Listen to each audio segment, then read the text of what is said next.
الحمدللہ وحدہ والصلاة والسلام علی من لا نبی بعدہ۔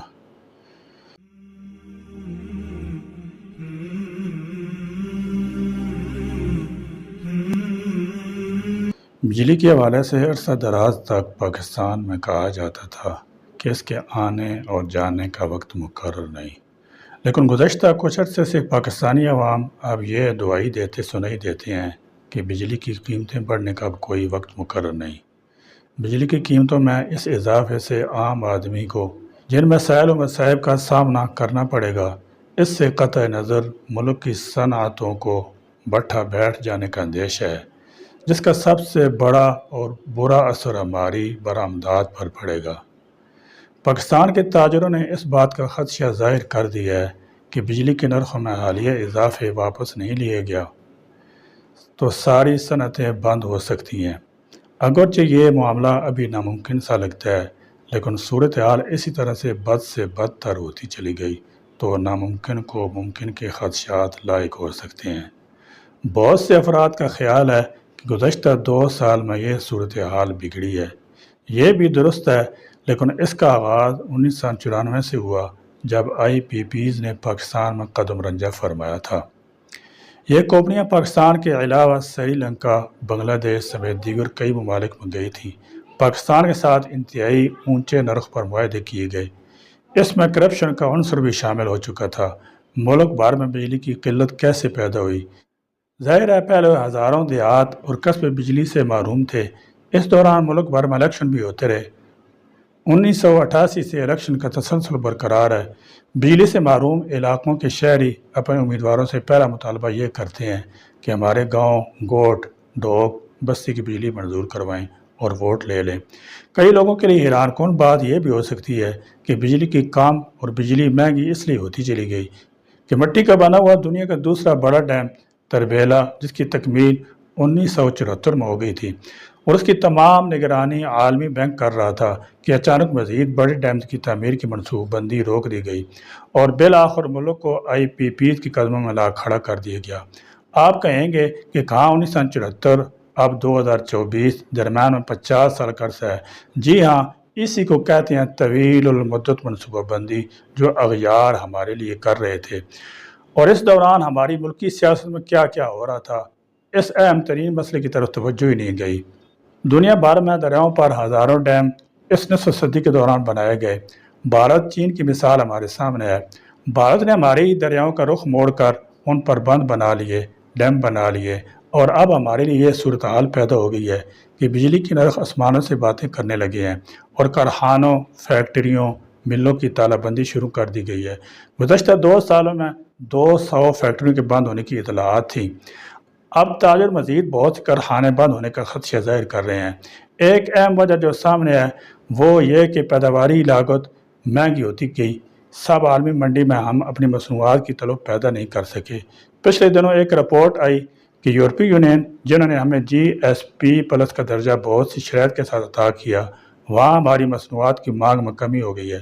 1 جنوری 2014 کو یورپی یونین، جس کے اس وقت 28 ممبر تھے، انہوں نے ہمیں GSP+ کا درجہ دیا۔ ہم سے قبل کئی ممالک کو یہ مراحت حاصل نہیں تھیں، لیکن ہماری طویل جدوجہد کے بعد 52 انتہائی مشکل ترین شرائط کے ساتھ یہ مراحت حاصل ہوئیں۔ 2014 میں یورپی یونین کی مجموعی امپورٹ $6 ٹریلین تھی۔ 10 سال کا عرصہ گزرا، اگر بجلی کے نرخ کم ہوتے تو ہمارے کامیاب بزنس مین کم از کم 70 سے 80% ڈالر تک ایکسپورٹ سالانہ کر چکے ہوتے۔ 2014 میں یورپی یونین کی پاکستان سے کل برآمدات $7 ارب اور بھارت سے $49 ارب، ویتنام سے $29 ارب، بنگلہ دیش سے $16 ارب تک تھی۔ سری لنکا سمیت ان تمام ممالک کو GSP کا درجہ ملا تھا۔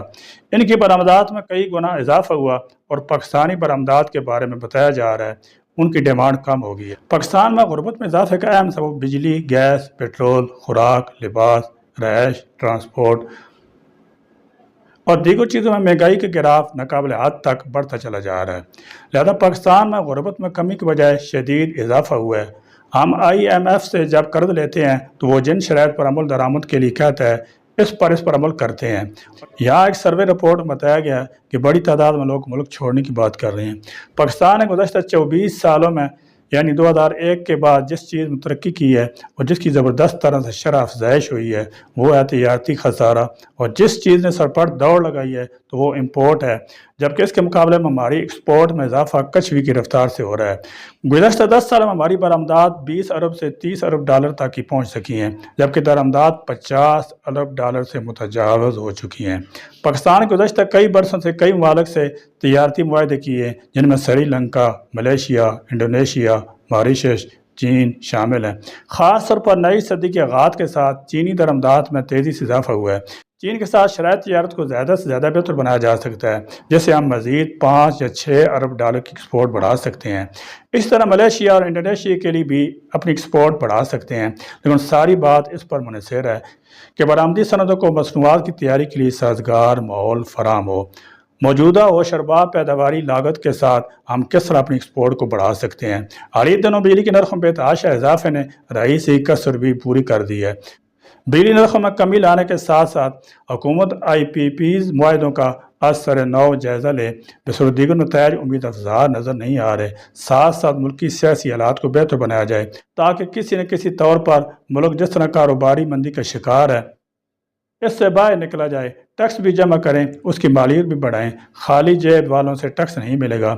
اشرافیہ نے جن کی تجوریاں بھری ہیں، ملک میں اور بیرون ملک بھی ان کے گرد گھیرا تنگ کریں، پھر دیکھیں خربوں روپے کے ٹیکس وصول ہوں گے۔